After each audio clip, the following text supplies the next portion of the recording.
हरे कृष्ण माताजी। हरे कृष्णा। प्रणाम माताजी। हरे कृष्ण माताजी।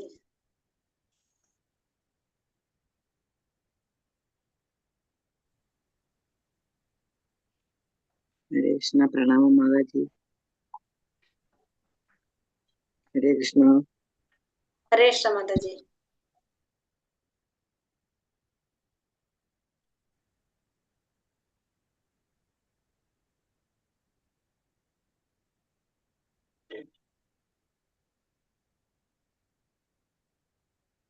हरे कृष्ण। ओम नमो भगवते वासुदेवाय। ओम नमो भगवते वासुदेवाय। ओम नमो भगवते वासुदेवाय। ओम अज्ञानतिमिरान्धस्य ज्ञानाञ्जनाशलाकया चक्षुरुन्मीलितं येन तस्मै श्रीगुरवे नमः। नमो विष्णुपादाय कृष्णप्रेष्ठाय भूतले श्रीमते भक्तिवेदान्त स्वामिनिधि नामिने। नमस्ते सारस्वते देवे गौरवाणी प्रचारिणे निर्विशेष शून्यवादी पाश्चात्य देशधारिणे। जय श्री कृष्ण चैतन्य प्रभु नित्यानंद श्री अद्वैत गदाधर श्रीवासादि गौर भक्त वृंद। हरे कृष्ण कृष्ण कृष्ण हरे हरे, हरे राम राम राम हरे हरे. ഹരേ കൃഷ്ണ. ശ്രീ ശ്രീ രാധാ ഗോവിന്ദ് ടെമ്പിൾ ഇസ്കോൺ മാംഗ്ലൂരിന്റെ ഭഗവത്ഗീത ക്ലാസ്സിലേക്ക് എല്ലാവർക്കും സ്വാഗതം. ഹരേ കൃഷ്ണ. എല്ലാവർക്കും പ്രണാമം. അധ്യായം 4 നമ്മുടെ ഏതാണ്? അതീന്ദ്രിയ ജ്ഞാനം അല്ലെ. ഇന്നലെ 10 ശ്ലോകം ജസ്റ്റ് നമ്മൾ എടുത്തിട്ട് നിർത്തിയിട്ടുണ്ടായിരുന്നു. അപ്പൊ അധ്യായം 4 അതീന്ദ്രിയ ജ്ഞാനത്തെ കുറിച്ചാണ് നമ്മൾ ഇന്നലെ പറഞ്ഞത് അല്ലെ. ഭഗവാനെ കുറിച്ച് പറഞ്ഞു. എന്തൊക്കെയാ പറഞ്ഞത്? ഭഗവാൻ ആദ്യം പറഞ്ഞു, ഞാൻ ഈ ഭഗവത്ഗീത ആദ്യമായിട്ട് പറഞ്ഞിരുന്നത് അർജുനന് മാത്രല്ല അതിനു മുന്നേ പറഞ്ഞിട്ടുണ്ടായിരുന്നു അല്ലെ. എത്ര കാലം മുന്നേ ആ ഭഗവത്ഗീത ഉണ്ടെന്ന് പറഞ്ഞു നമ്മളടുത്ത്? 12,04,00,000 വർഷങ്ങൾക്ക് മുന്നായിരിക്കും അല്ലെ. അത്രയും മുന്നേ തൊട്ട് ഇവിടെ എന്തുണ്ട്? ഈ ഭഗവത്ഗീത ഉണ്ട്. അപ്പൊ നമ്മള് വിചാരിക്കുന്ന പോലെ കുറച്ചു നാൾ മുന്നേ വന്നതല്ല എന്ത് ഈ ഭഗവത്ഗീത എന്ന് പറഞ്ഞു. പിന്നെ അത് കഴിഞ്ഞിട്ട് ഭഗവാനെ കുറിച്ച് ഭഗവാൻ പറഞ്ഞു, ഭഗവാൻ എന്തില്ല? ജനന മരണങ്ങളില്ല, ഭഗവാന് പിറവിയില്ല എന്ന് പറഞ്ഞു. ഭഗവാൻ എന്തിനാണ് അവതരിക്കുന്നത്? ദുഷ്ടന്മാരെ നിഗ്രഹിക്കാനും ധർമ്മത്തെ പുനഃസ്ഥാപിക്കാനും ഭക്തന്മാരെ രക്ഷിക്കാനും വേണ്ടിയിട്ട് ഭഗവാൻ അവതരിക്കുന്നു എന്നുള്ളത് പറഞ്ഞു. ഭഗവാന്റെ ജന്മത്തെ കുറിച്ചും ധർമ്മത്തെ കുറിച്ചും മനസ്സിലാക്കുന്നവർക്ക് എന്ത് സാധിക്കും? അതീന്ദ്രിയമായിട്ടുള്ള ലോകത്തിലേക്ക് പോകാനായിട്ട് സാധിക്കുമെന്നും പറഞ്ഞു തന്നു. പിന്നെ ഭഗവാന്റെ അവതാരങ്ങളെ കുറിച്ച് നമ്മൾ പറഞ്ഞു അല്ലെ. 6 തരത്തില് ഭഗവാന്റെ അവതാരങ്ങൾ പറഞ്ഞു.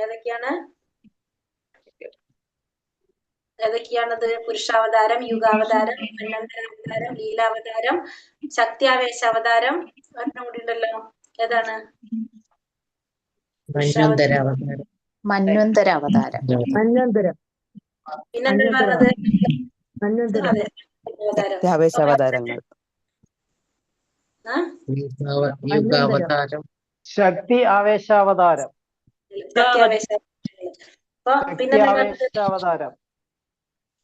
ശക്തി ആവേശ അവതാരങ്ങൾ. അങ്ങനെ ഭഗവാന്റെ അവതാരങ്ങളെ കുറിച്ച് പറഞ്ഞു. അത്രയാണ് നമ്മൾ വന്നിട്ടുണ്ടായിരുന്നത് അല്ലെ. ഇനി അധ്യായം 4 അടുത്ത ശ്ലോകം 10 വരെ എടുത്തു. 11ാമത്തെ ശ്ലോകം തൊട്ടല്ലേ എടുക്കേണ്ടത്? 11.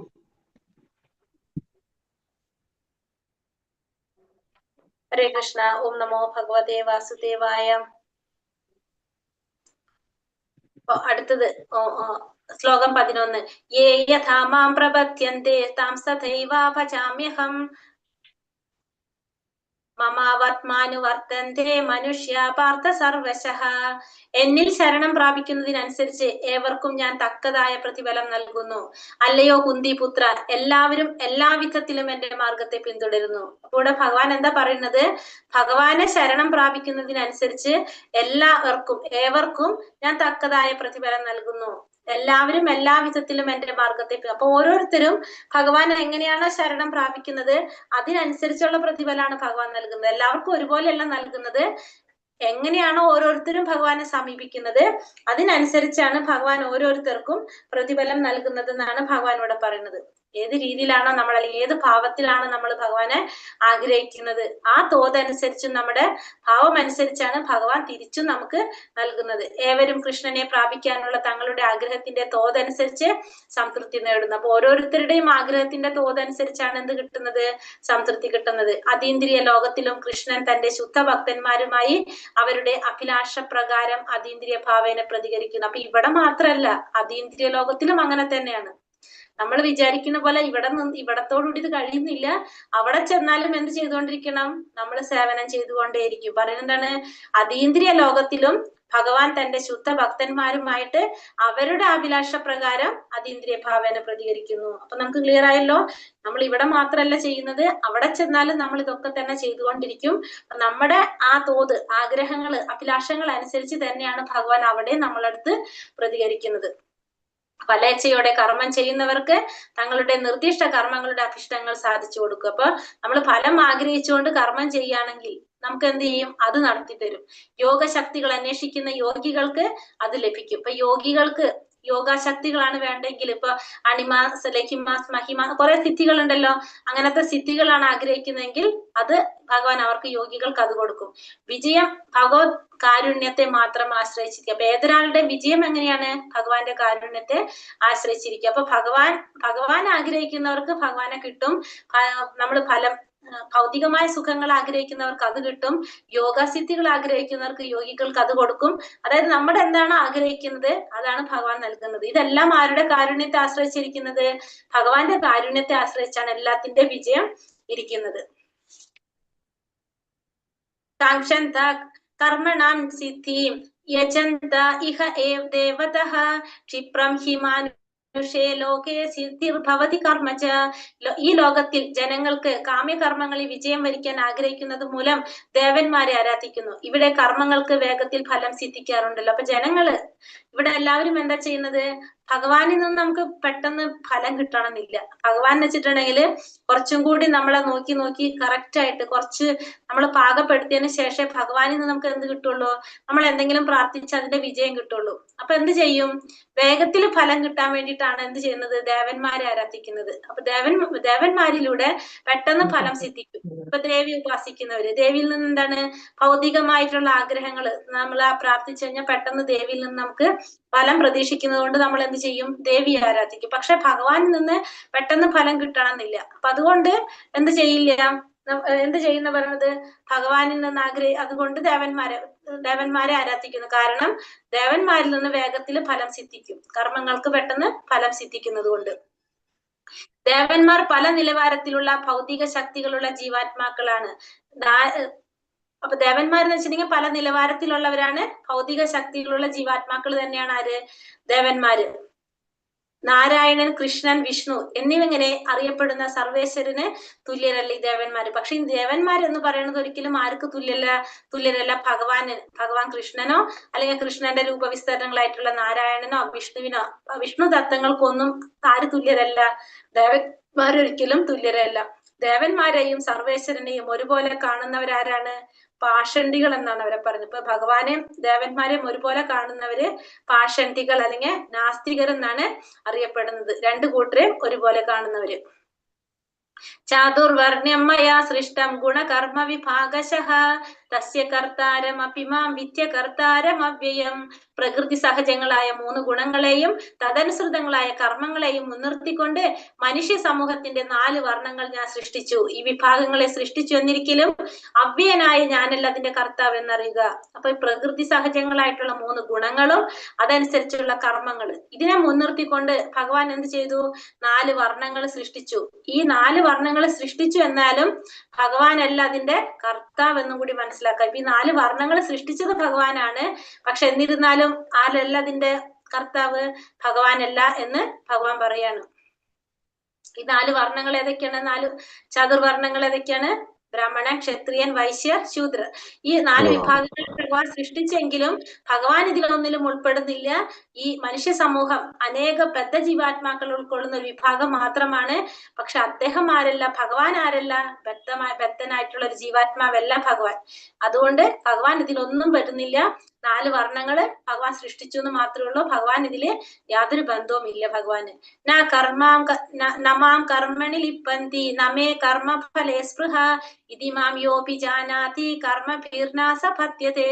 കർമ്മങ്ങളൊന്നും എന്നെ ബാധിക്കുകയില്ല, എനിക്ക് കർമ്മഫലേച്ഛയുമില്ല. എന്നെ കുറിച്ചുള്ള ഈ സത്യം മനസ്സിലാക്കിയവർ കർമ്മഫലങ്ങളാൽ ബന്ധിക്കപ്പെടുന്നില്ല. അപ്പൊ ഭഗവാനെ കർമ്മങ്ങളൊന്നും ബാധിക്കുന്നില്ല, കർമ്മത്തിന്റെ ഫലത്തിൽ ആഗ്രഹവും ഭഗവാനില്ല. ഈ സത്യം മനസ്സിലാക്കിയവർക്ക് എന്തുണ്ടാവില്ല? കർമ്മത്തിന്റെ ഫലങ്ങളിലെ ബന്ധനം ഉണ്ടാകുന്നുമില്ല. അപ്പൊ ഭഗവാനെ കർമ്മങ്ങൾ ബാധിക്കുന്നില്ല, ഭഗവാന് കർമ്മഫലേച്ഛയും ഇല്ല. ഈ ഭഗവാനെ കുറിച്ച് ഈ തരത്തിൽ മനസ്സിലാക്കിയവർക്ക് കർമ്മത്തിന്റെ ഫലങ്ങൾ അവരെ ബന്ധിക്കുന്നു വരുന്നില്ല. അതായത് ഭഗവാനെ കുറിച്ച് ശരിയായ രീതിയിൽ മനസ്സിലാക്കിയവർ. രാജാവിന് തെറ്റുപറ്റുകയില്ലെന്നും രാജ്യത്തിലെ നിയമങ്ങൾ ഒരു രാജാവിന് ബാധകമല്ലെന്നും സിദ്ധാന്തിക്കുന്ന നിയമങ്ങൾ ലോകത്തുണ്ട്. അങ്ങനെ തന്നെ ഭൗതിക ലോകത്തിന്റെ സ്രഷ്ടാവാണെങ്കിൽ കൂടി ഭഗവാൻ ഈ ലൗകിക കർമ്മങ്ങൾ ഭഗവാനെ ബാധിക്കുന്നില്ല. അദ്ദേഹം സൃഷ്ടിക്കുന്നു, അതിൽ നിന്ന് അകന്നു നിൽക്കുകയും ചെയ്യുന്നു. അപ്പൊ ഈ നമ്മൾ ഒരു രാജാവ് ഒരു രാജ്യത്ത് നിയമങ്ങൾ ഉണ്ടാക്കി കഴിഞ്ഞാൽ ആ രാജാവിന് ആ നിയമങ്ങൾ ബാധകമല്ല, ആ നിയമങ്ങള് രാജാവിന് ബാധകമല്ല. അതേപോലെ തന്നെയാണ് എന്ത് ഭഗവാൻ ഈ ഭൗതിക ലോകം സൃഷ്ടിച്ചിരിക്കുന്ന ഭഗവാനാണ്. ഈ ഭൗതിക ലോകത്തിലെ നിയമങ്ങള് അത് ആർക്ക് ബാധകമല്ല? ഭഗവാൻ അതൊന്നും ബാധകമല്ല. ഭഗവാൻ അതിൽ നിന്നും വിഭിന്നനാണ്, അതിൽ നിന്ന് അകന്നു നിൽക്കുന്നവനാണ് ആര്? ഭഗവാനും. ഏവം ജ്ഞാത്വാ കൃതം കർമ്മ പൂർവൈരപി മുമുക്ഷിഭിഃ ഗുരു കർമ്മൈവ തസ്മാത്വം പൂർവതരം കൃതം. എന്റെ ദിവ്യമായ പ്രകൃതി അറിഞ്ഞിട്ടാണ് പൗരാണികരായ മുമുക്ഷുക്കൾ മോക്ഷം പ്രാപിച്ചവര് പ്രവർത്തിച്ചു പോന്നത്. അതുകൊണ്ട് നീ അവരുടെ കാലടികളെ പിന്തുടർന്ന് സ്വകർത്തവ്യം നിർവഹിക്കുക. അപ്പൊ ഭഗവാന്റെ ഈ ദിവ്യമായിട്ടുള്ള പ്രകൃതിയെ, ഭഗവാനെ കുറിച്ച് തത്വത്തിൽ ശരിയായ അർത്ഥത്തിൽ മനസ്സിലാക്കിയത് കൊണ്ടാണ്, അതായത് പൗരാണികരായ മുമുക്ഷുക്കർക്ക്, അതായത് നമ്മുടെ മുൻഗാമികൾക്ക്, മുന്നിലുള്ളവർക്ക് മോക്ഷം പ്രാപിക്കാനായിട്ട് സാധിച്ചത്. അപ്പൊ അതുകൊണ്ട് നീ എന്ത് ചെയ്യണം? അവരുടെ കാലടികൾ നീ പിന്തുടർന്നുകൊണ്ട് നിന്റെ കർത്തവ്യം നീ നിറവേറ്റണം. കാരണം മുമുക്ഷുക്കൾ ഓൾറെഡി അവര് മോക്ഷം പ്രാപിച്ചവരാണ്. അപ്പൊ അവരുടെ പാത പിന്തുടർന്നാൽ നമുക്കും എവിടേക്ക് എത്താം? ആ മോക്ഷപാതയിലേക്ക് എത്താനായിട്ട് സാധിക്കും. അപ്പൊ അതുകൊണ്ട് നീ എന്ത് ചെയ്യാ? നീ നിന്റെ കർത്തവ്യം നിറവേറ്റ, അവരുടെ പാത പിന്തുടരുക. രണ്ട് തരത്തിലാണ് പറയണത്. മലിന ഹൃദയർക്ക് ഭക്തിര സേവനത്തിന്റെ നിയന്ത്രണ തത്വങ്ങൾ അനുസരിച്ചുകൊണ്ട് ക്രമികമായൊരു ശുചീകരണത്തിന് വേണ്ടി കൃഷ്ണാവബോധത്തെ ആശ്രയിക്കാം. അപ്പൊ കൃഷ്ണാവബോധത്തെ ആശ്രയിക്കുന്ന രണ്ട് കൂട്ടർ, ഒന്ന് മലിന ഹൃദയര്. ഇപ്പൊ മലിന ഹൃദയർക്ക് എന്ത് ചെയ്യാം? ഭക്തിര സേവനത്തിന്റെ നിയന്ത്രണ തത്വങ്ങൾ അനുസരിച്ചുകൊണ്ട് ക്രമികമായൊരു ശുചീകരണത്തിന് വേണ്ടിയിട്ട് കൃഷ്ണാവബോധത്തെ ആശ്രയിക്കാം. രണ്ടാമത്തത് പരിശുദ്ധ ഹൃദയര്.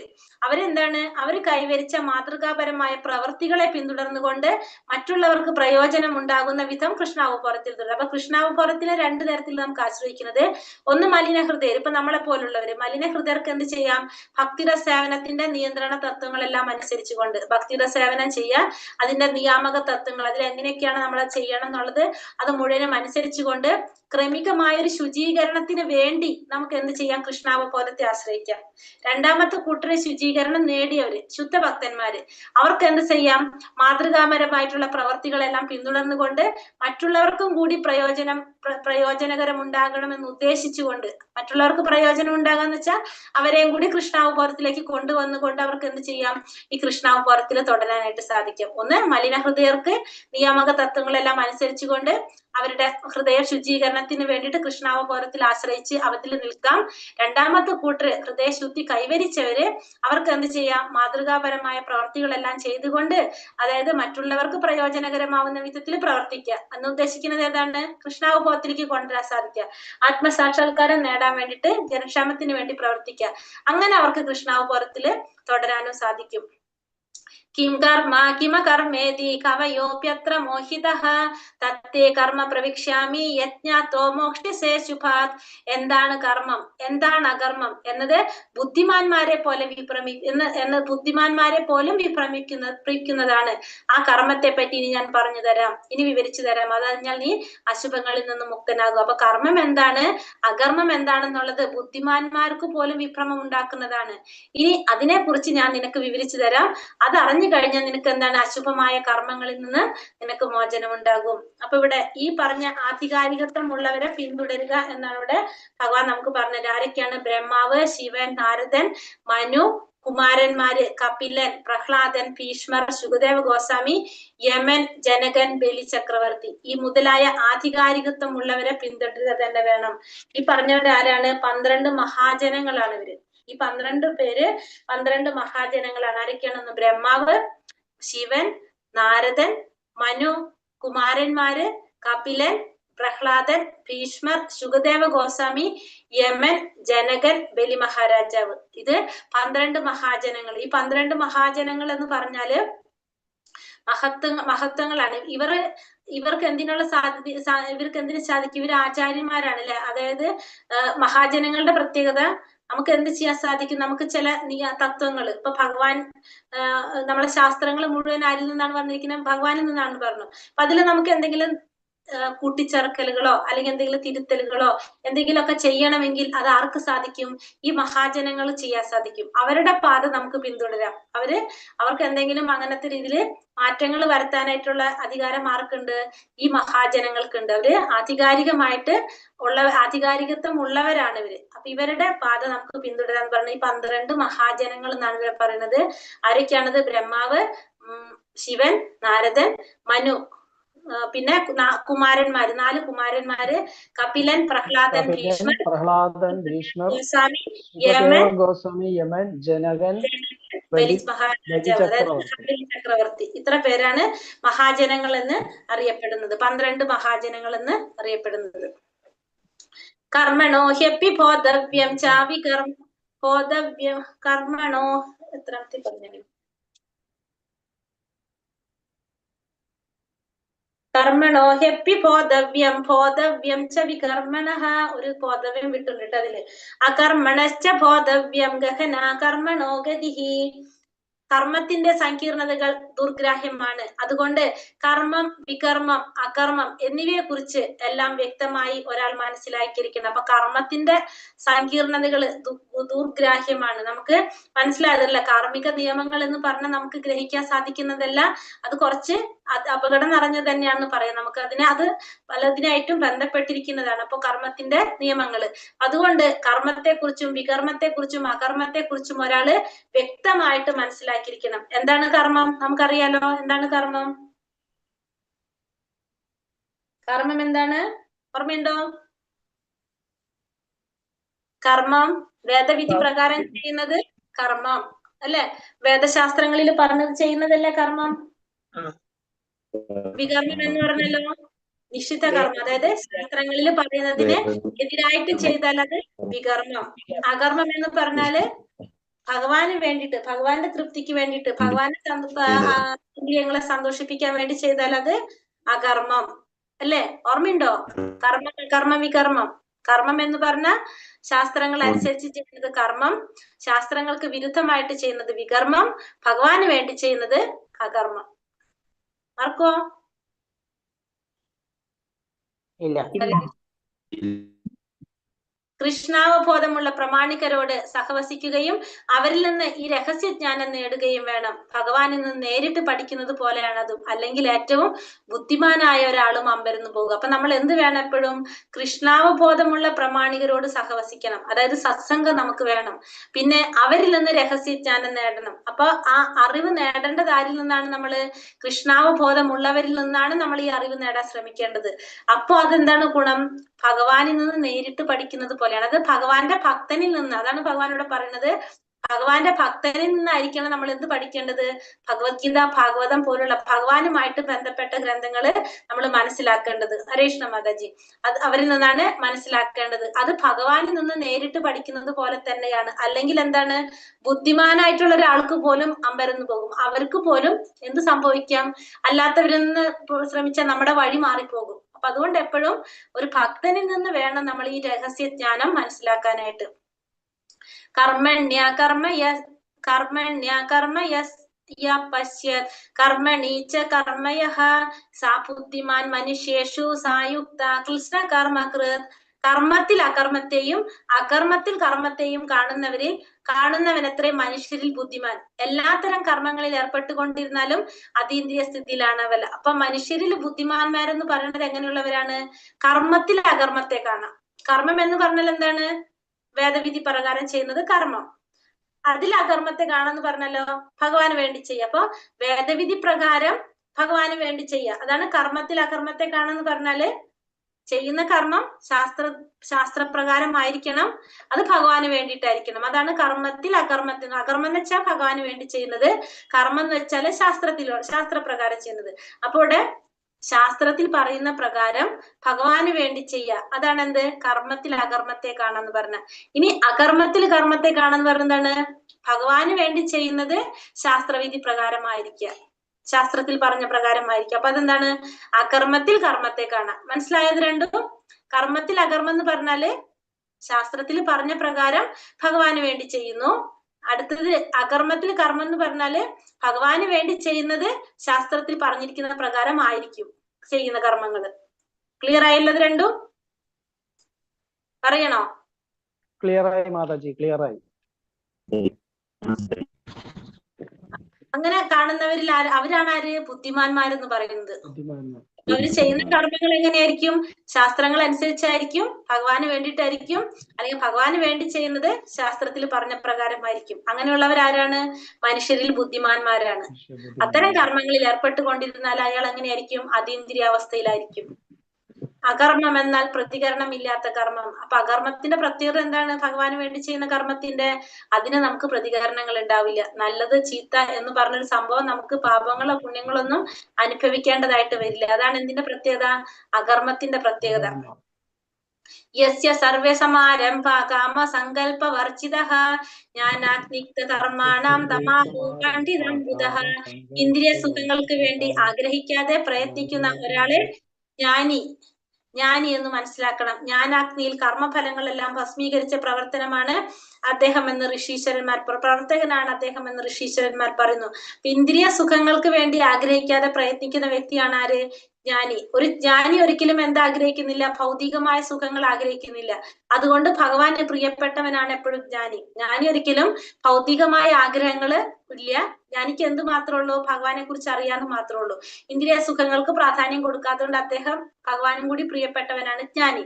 ജ്ഞാനാഗ്നിയിൽ കർമ്മഫലങ്ങളെല്ലാം ഭസ്മീകരിച്ച പ്രവർത്തകനാണ് അദ്ദേഹം എന്ന് ആരും പറയുന്നു? ഋഷീശ്വരന്മാരും പറയുന്നത് ഈ ജ്ഞാനം കൊണ്ട്, ജ്ഞാനത്തിന്റെ അഗ്നിയിലെ കർമ്മത്തിന്റെ ഫലങ്ങളെല്ലാം ഭസ്മീകരിച്ച പ്രവർത്തകനാണ് ആര്? ഈ ജ്ഞാനി എന്ന് പറയുന്നത്. ഭഗവത് ദാസ്യത്തെ കുറിച്ചുള്ള ഈ ജ്ഞാനത്തിന്റെ വികാസം അഗ്നിയുടേത് പോലെയാണ്. ഒരിക്കൽ ജ്വലിച്ചു കിട്ടിയാൽ കർമ്മ പ്രതികരണങ്ങളെല്ലാം അത് ചാമ്പലാക്കും. അപ്പൊ ഭഗവാനെ കുറിച്ചുള്ള അറിവ് നേടും തോറും എന്താണത്? അഗ്നിയെ പോലെ നമ്മുടെ കർമ്മഫലങ്ങളെല്ലാം എരിച്ചു കളയാനായിട്ട് എന്തിനു സാധിക്കും? അതുകൊണ്ട് സാധിക്കും. അപ്പൊ അത് നമ്മുടെ എല്ലാ കർമ്മഫലങ്ങളും നമ്മൾ അതിലൂടെ ചാമ്പലാക്കാൻ സാധിക്കും. ഈ ജ്ഞാനത്തിന്റെ വികാസം എത്രത്തോളം നമ്മൾ ഭഗവാനെ കുറിച്ച് അറിവ് നേടുന്നുവോ അത്രത്തോളം നമുക്ക് എന്ത് സാധിക്കും? നമ്മുടെ ഫലങ്ങളെല്ലാം എരിച്ചു കളയാനായിട്ട്, അഗ്നിയെ പോലെ അഗ്നിയിൽ എരിച്ചു കളയാനായിട്ട് നമുക്കത് സാധിക്കും. त्यक्ता कर्मफला संकं नित्यतृप्तो निराश्रयः कर्मण्यापि प्रवर्तोऽपि नैव किञ्चित् करोति सः. തന്റെ പ്രവൃത്തിയുടെ ഫലങ്ങളിൽ ആസക്തി കൂടാതെ സദാ സംതൃപ്തനായും സ്വതന്ത്രനുമായിരിക്കുന്ന ഭക്തൻ എല്ലാവിധ കർമ്മങ്ങളിലും ഏർപ്പെടുന്നുവെങ്കിലും കാമ്യകർമ്മങ്ങളൊന്നും ചെയ്യുന്നില്ല. അപ്പൊ തന്റെ പ്രവൃത്തിയുടെ ഫലങ്ങളിൽ ആസക്തി കൂടാതെ സദാ സംതൃപ്തനായിട്ട് സ്വതന്ത്രനുമായിട്ടിരിക്കുന്ന ഭക്തൻ എപ്പോഴും എങ്ങനെയാണ്? എല്ലാ കർമ്മങ്ങളും ചെയ്യുന്നുണ്ടാവും, പക്ഷെ എന്ത് ചെയ്യില്ല? കാമ്യകർമ്മങ്ങളൊന്നും ചെയ്യില്ല. ഫലത്തിൽ ആസക്തി കൂടാതെ, തന്റെ പ്രവൃത്തിന്റെ ഫലങ്ങളിൽ ആസക്തി കൂടാതെ സദാ സംതൃപ്തനായിട്ട് സ്വതന്ത്രനായിട്ടിരിക്കുന്ന ഭക്തൻ. ചെയ്യുന്ന പ്രവർത്തികളിലൊന്നും ആസക്തിയില്ല, സംതൃപ്തനാണ്, സ്വതന്ത്രനാണ്. ആ വ്യക്തി കർമ്മങ്ങളെല്ലാം ചെയ്യുന്നുണ്ടെങ്കിലും ഒരിക്കലും എന്ത് ചെയ്യില്ല? കാമ്യകർമ്മങ്ങളൊന്നും ചെയ്യുന്നില്ല. കാമ്യകർമ്മങ്ങൾ എന്ന് വെച്ചാൽ ഫലം ആഗ്രഹിച്ചുകൊണ്ട് കർമ്മം ചെയ്യുന്നില്ല. ഭക്തൻ പരിശുദ്ധമായ ഭഗവത് പ്രേമം മാത്രം പ്രവർത്തിക്കുന്നത് കൊണ്ട് കർമ്മത്തിന്റെ ഫലങ്ങളിൽ ആസക്തനല്ല. തന്റെ നിലനിൽപ്പ് പോലും അയാൾക്ക് പ്രശ്നമല്ല. എല്ലാം എങ്ങനെയാണ്? ഭഗവാൻ അധീനനാണ് അദ്ദേഹം. അപ്പൊ കൃഷ്ണ പരിശുദ്ധ പ്രേമത്തോടു കൂടി ഭഗവാന് വേണ്ടി പ്രവർത്തിക്കുന്ന വ്യക്തി ഒരിക്കലും എന്തിൽ ആസക്തനല്ല? കർമ്മത്തിന്റെ ഫലങ്ങളിൽ ആസക്തനല്ല. അയാളുടെ നിലനിൽപ്പ് ഒന്നും അയാൾക്ക് പ്രശ്നമല്ല. അയാൾ എന്തുമാത്രം ചെയ്തുകൊണ്ടിരിക്കുന്നു? ഭഗവാന് സേവനം ചെയ്യാനും മാത്രമേ അയാൾക്കുള്ളൂ. നിരാശീര്യത ചിത്രാത്മാ त्यक्ता സർവാപരിഗ്രഹഃ ശാരീരം കേവലം കർമ്മ കുർവൻ നാപ്നോതി കിൽബിഷം. മനസ്സിനെയും ബുദ്ധിയെയും പൂർണ്ണമായും നിയന്ത്രിച്ചും തന്റെ സമ്പത്തിലും നേട്ടങ്ങളിലും ഉടമാവകാശം ഉപേക്ഷിച്ചും ജീവിതത്തിന് അത്യാവശ്യമായ കർമ്മങ്ങളിൽ മാത്രം ഏർപ്പെട്ടുകൊണ്ടുമിരിക്കുന്ന ജ്ഞാനിക്ക് കർമ്മത്തിന്റെ പാപഫലങ്ങൾ ഏൽക്കേണ്ടി വരില്ല. അപ്പൊ ഇനി എങ്ങനെയുള്ള ജ്ഞാനിക്ക് കർമ്മത്തിന്റെ പാപഫലങ്ങൾ ഏൽക്കേണ്ടി വരില്ല?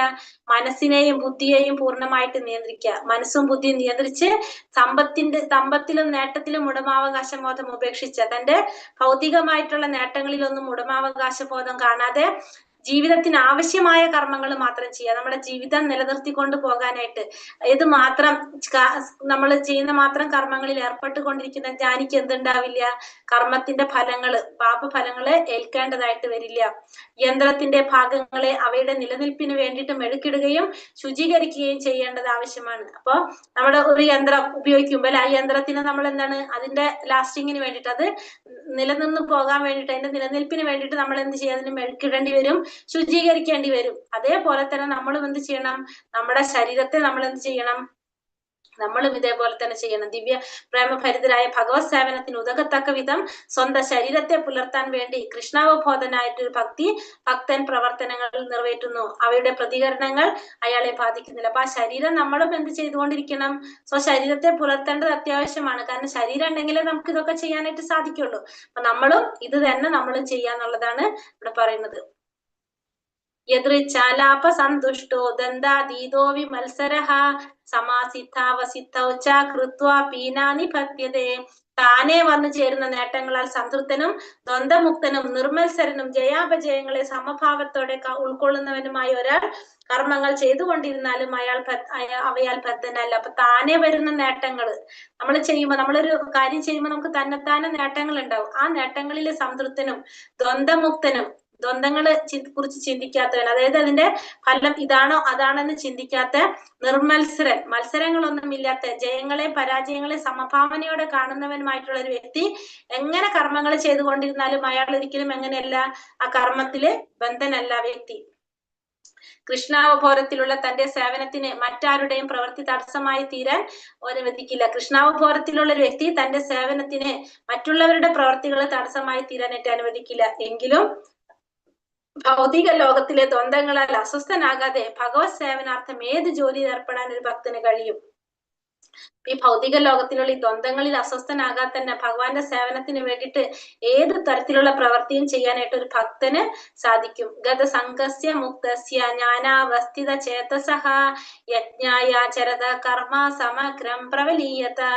ഭൗതിക പ്രകൃതിയുടെ ഗുണങ്ങളാൽ ബദ്ധനാവാകാതെ അതീന്ദ്രിയ ജ്ഞാനത്താൽ പൂർണ്ണമായി സ്ഥിതി ചെയ്യുന്നവരുടെ കർമ്മങ്ങൾ ദിവ്യതയിൽ വിലയം പ്രാപിക്കുന്നു. അപ്പൊ ഈ ഭൗതിക പ്രകൃതിയുടെ ഗുണങ്ങൾ അതില് ബാധിക്കാതെ, അതിലെ ബന്ധപ്പെടാതെ അതീന്ദ്രിയമായ ജ്ഞാനത്തിൽ സ്ഥിതി ചെയ്യുന്നവരുടെ കർമ്മങ്ങൾ എങ്ങനെയായിരിക്കും? ദിവ്യതയിൽ വലയം പ്രാപിക്കും. അത് ആർക്ക് വേണ്ടിയിട്ടായിരിക്കും? ഭഗവാന് വേണ്ടിയിട്ടായിരിക്കും, ഭഗവാനുമായിട്ട് ബന്ധപ്പെടുത്തിയായിരിക്കും. എങ്ങനെയുള്ളവരുടെ? ഈ ഭൗതിക പ്രകൃതിയുടെ ത്രിഗുണങ്ങളുമായിട്ട് ബന്ധനത്തിൽ വരാത്ത വ്യക്തികളുടെ. കൃഷ്ണാവബോധത്തിൽ പ്രവർത്തിക്കുന്ന വ്യക്തിയുടെ പ്രവർത്തനങ്ങളെല്ലാം യജ്ഞങ്ങളാണ്.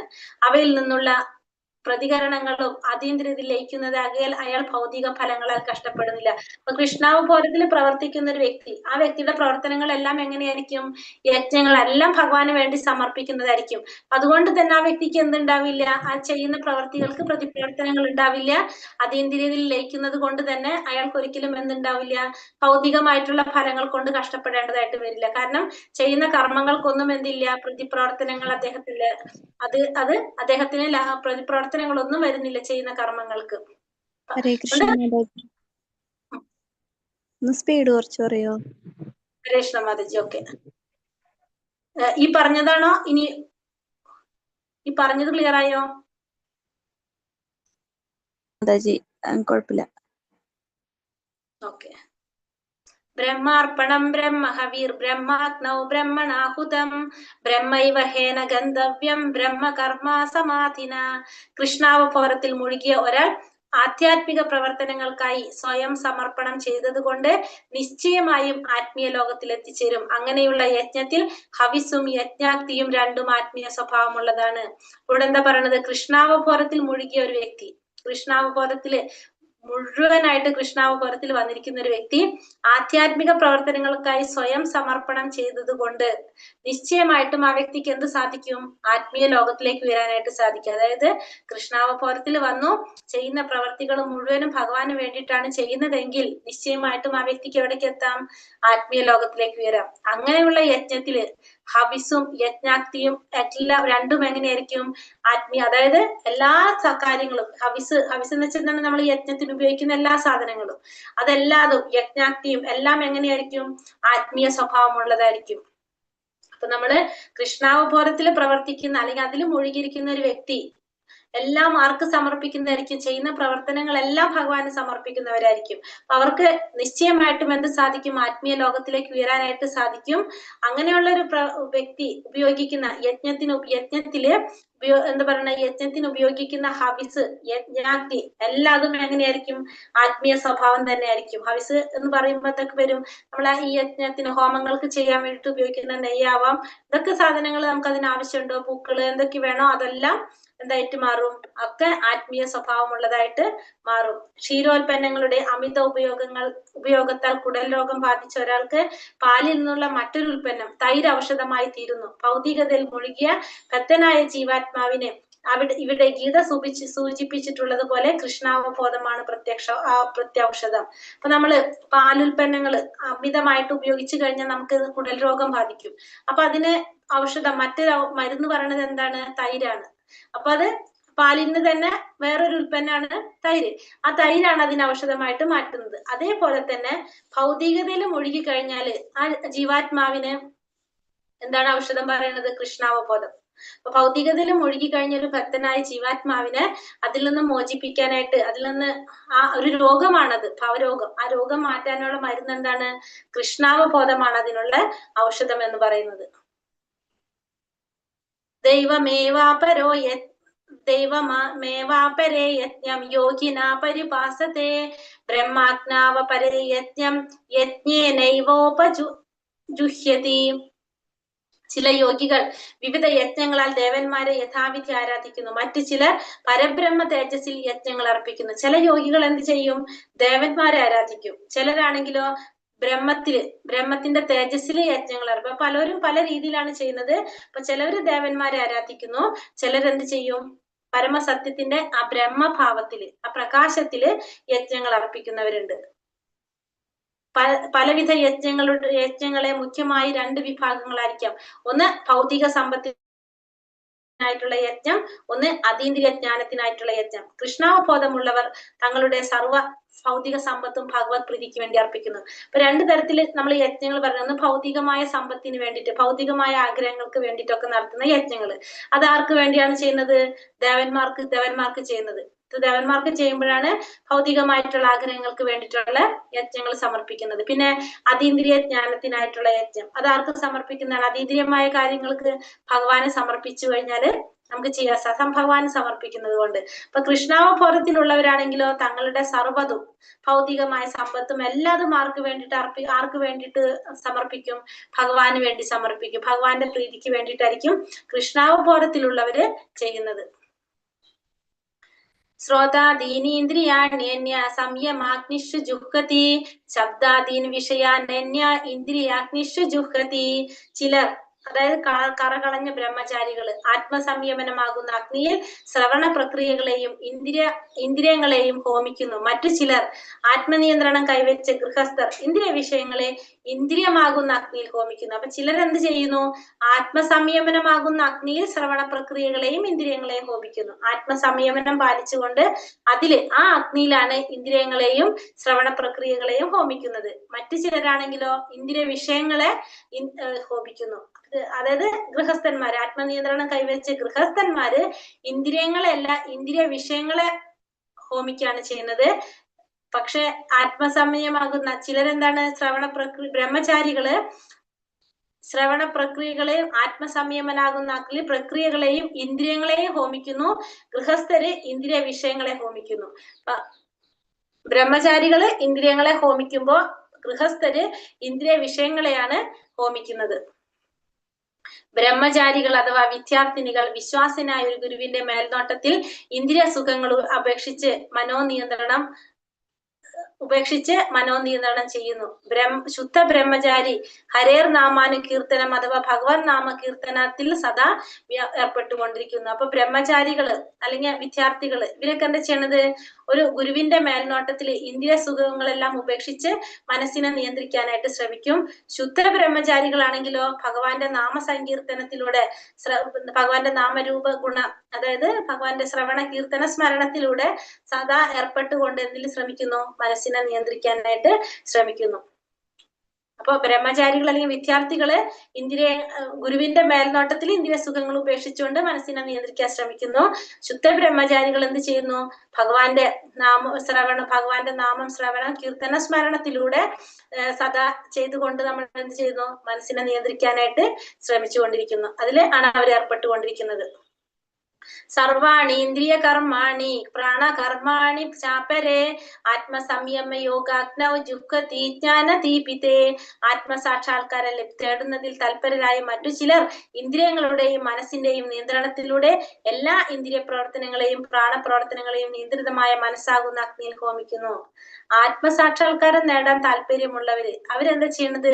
ഇന്ദ്രിയങ്ങളുടെയും മനസ്സിന്റെയും നിയന്ത്രണത്തിലൂടെ എല്ലാ ഇന്ദ്രിയ പ്രവർത്തനങ്ങളും പ്രാണപ്രവർത്തനങ്ങളെയും നിയന്ത്രിതമായ മനസ്സാകുന്ന അഗ്നിയിൽ ഹോമിക്കുന്നു.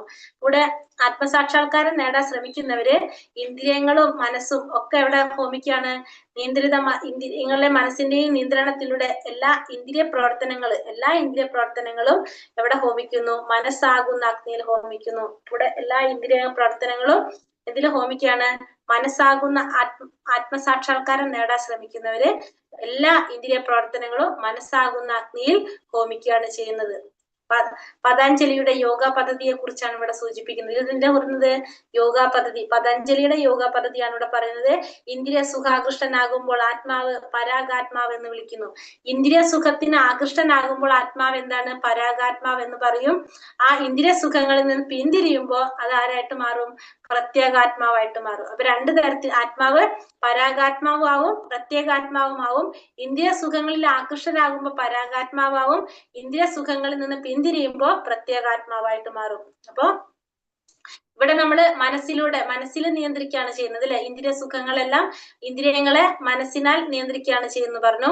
അപ്പൊ അത് ഏതിലാ പറയണത്? ഇവിടെ പതഞ്ജലിയുടെ യോഗ പദ്ധതിയെ കുറിച്ചാണ് ഇവിടെ പറയുന്നത്. അപ്പൊ ഒരു ജീവാത്മാവ് ഇന്ദ്രിയ സുഖത്തിന് ആകൃഷ്ടനാകുമ്പോൾ അതിനെ പരാഗാത്മാവെന്നും ആ ഇന്ദ്രിയ സുഖങ്ങളിൽ നിന്ന് പിന്തിരിയുമ്പോൾ അതിനെ പ്രത്യേകാത്മാവെന്നും പറയുന്നു. ദ്രവ്യ യജ്ഞാസ്തപോ യജ്ഞ യോഗ യജ്ഞാസ്തഥാപരേ സ്വാതിയജ്ഞാന യജ്ഞാശ്ച സംശ്രിതാ വ്രതഃ.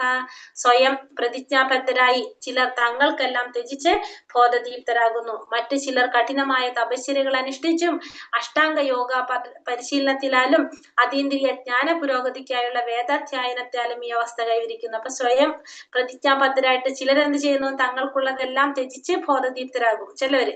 മറ്റു ചിലരാണെങ്കിലോ കഠിനമായ തപശ്ചര്യകൾ അനുഷ്ഠിച്ച് അഷ്ടാംഗ യോഗ പരിശീലനം പിന്നെ അതീന്ദ്രിയമായ ജ്ഞാന പുരോഗതിക്കുള്ള വേദാധ്യായന പഠനം. അപ്പൊ വേദങ്ങൾ പഠിച്ചുകൊണ്ടും പിന്നെ ഒക്കെ എന്താണ് ഈ അവസ്ഥ കൈവരിക്കും. പലരും പല രീതിയിലാണ് എന്ത് ചെയ്യുന്നത്? ബോധദീപ്തരാവണം. ഒന്ന് കഠിന തപശ്ചര്യകൾ അനുഷ്ഠിച്ചുകൊണ്ട് ചിലര് അഷ്ടാംഗ യോഗ പരിശീലനത്തിലൂടെ പിന്നെ അതീന്ദ്രിയമായ ജ്ഞാനം പുരോഗതിക്കായിട്ട് വേദങ്ങൾ പഠിച്ചുകൊണ്ടും ഈ അവസ്ഥ കൈവരിക്കും. ഒന്ന് യോഗാസിദ്ധികളിലൂടെ, ഒന്ന് വേദ പഠനത്തിലൂടെ എന്തിലേക്ക് ശ്രമിക്കുകയാണ് അവരൊക്കെ? ഈ അതീന്ദ്രിയമായ അവസ്ഥയിലേക്ക് എത്താനായിട്ട് ശ്രമിക്കുകയാണ്. ഇതൊക്കെയാണ് യജ്ഞങ്ങൾ പറഞ്ഞത്.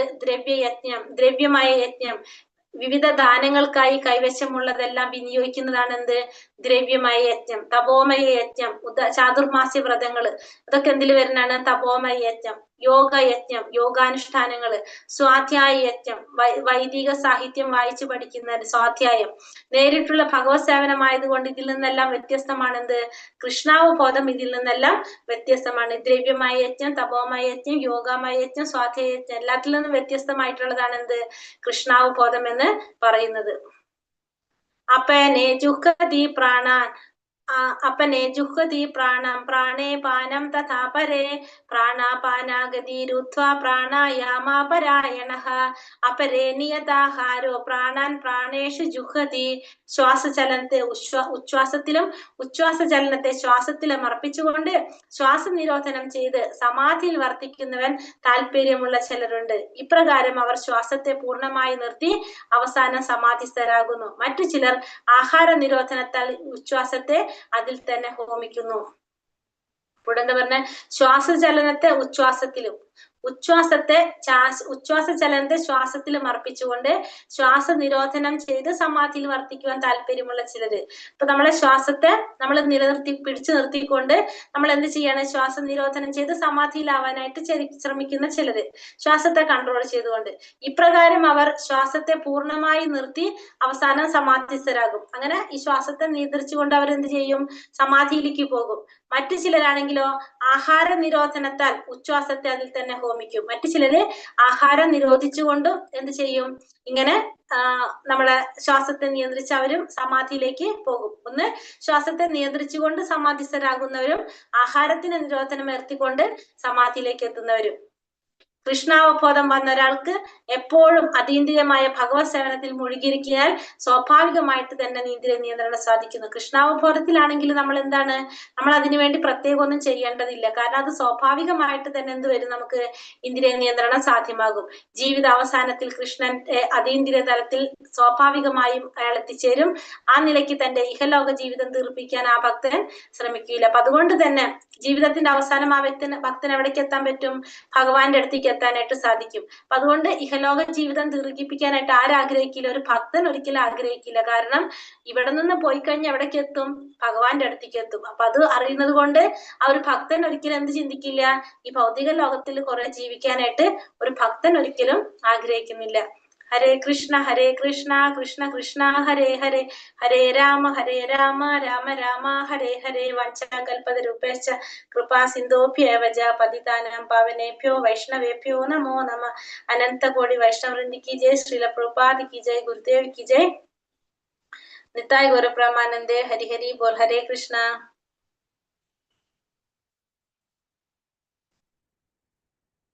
ഹരേ കൃഷ്ണ. ക്വസ്റ്റ്യൻ ആൻസർ നോക്കാലോ നമുക്ക് ആദ്യം.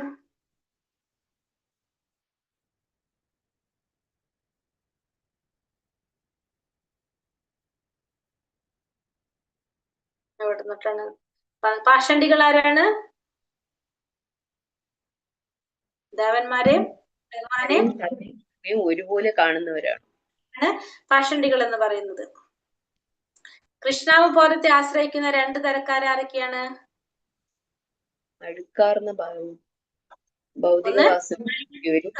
ഹൃദയ ശുദ്ധീകരണത്തിന് വേണ്ടി, മലിനമായ ഹൃദയ ശുദ്ധീകരണത്തിന് വേണ്ടിയിട്ട് നിയാമക തത്വങ്ങളെല്ലാം അനുസരിച്ച് എന്ത് ചെയ്യുന്നവര്?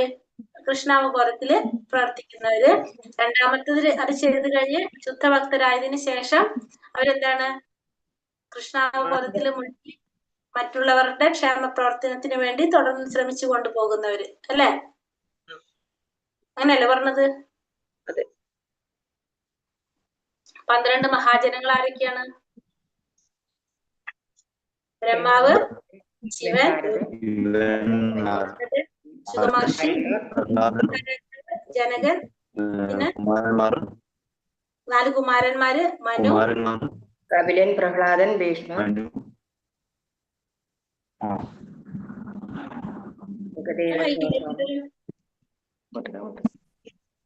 എല്ലാവരും ആയില്ലേ? 12 പേര്. കർമ്മം, അകർമ്മം, വികർമ്മം എന്താണ്? കർമ്മം വേദവിധി പ്രകാരമുള്ളത് കർമ്മം, ശാസ്ത്രവിരുദ്ധമായിട്ടുള്ളത് വികർമ്മം, ഭഗവാന് വേണ്ടി സമർപ്പിക്കുന്നത് അകർമ്മം. ക്ലിയർ ആയി. 2 തരം യജ്ഞങ്ങൾ ഏതൊക്കെയാണ്?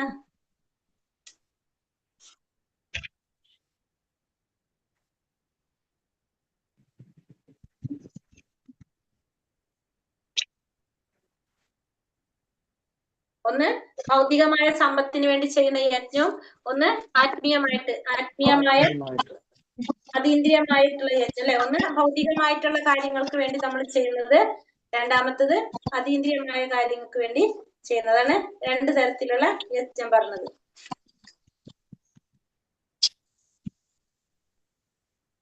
പരാഗാത്മാവ്, പ്രത്യേകാത്മാവ്. ഇന്ദ്രിയ സുഖമായിരിക്കുമ്പോൾ ആത്മാവ് പരാഗാത്മാവ് അറിയപ്പെടുന്നു. എന്നാൽ അതേ ആത്മാവ് ഇന്ദ്രിയ സുഖങ്ങളിൽ നിന്ന് പിന്തിരിയുമ്പോൾ പ്രത്യേകാത്മാവ് എന്ന് പറയുന്നു. 4 തരം യജ്ഞങ്ങൾ ഏതൊക്കെയാണ്? ദ്രവ്യമയ യജ്ഞം, തപോമയ യജ്ഞം, യോഗയജ്ഞം, സ്വാധ്യായ യജ്ഞം.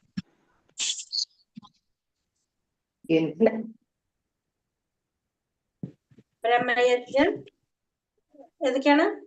ദ്രവ്യമയ യജ്ഞം, യജ്ഞം. തപോമയ യജ്ഞം,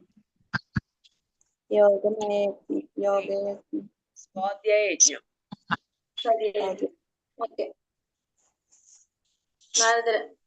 അടുത്തെടുത്തിട്ടില്ല അല്ലേ?